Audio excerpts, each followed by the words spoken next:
फोटोग्राफीची असाइनमेंट केली म्हणजे स्पेशली वेडिंगची असाइनमेंट केली की बिल लवकर मिळत नाहीये असं बऱ्याच जणांच्या बाबतीत झालेलं असतं. त्याच्यामध्ये खूप कारणं आहेत. त्याच्यामधलं हे एक जे कारण आहे याच्यावरती आपण विचार केला पाहिजे असं मला तरी वाटतंय.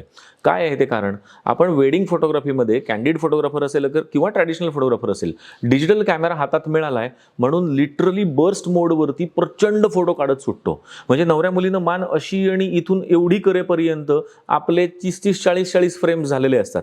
सिलेक्शन करायला कंटाळा होतो, सिलेक्शन होत नाही. फोटोग्राफरकडे शेवटी ही गोष्ट येते आणि येता येता ह्या गोष्टीला पोचेपर्यंत खूप लेट झालेला असतो. याच्यामुळे सिलेक्शन खूप डिले होतं. सिलेक्शन डिले झालं की अल्बम डिले बनतो आणि अल्बम डिले झाला की उरलेली रक्कम मिळायला डिले होतो. सिंपल गोष्ट आहे. गरजे एवढेच फोटो काढा आणि चांगलेच फोटो निवडक त्यांना द्या. उगाचच हजारो इमेजेस दिल्या म्हणजे आपण खूप भरपूर चांगली फोटोग्राफी केली असं असत नाही. आणि मला असं वाटतं प्रत्येक फोटोग्राफरने याच्यावर विचार केला पाहिजे.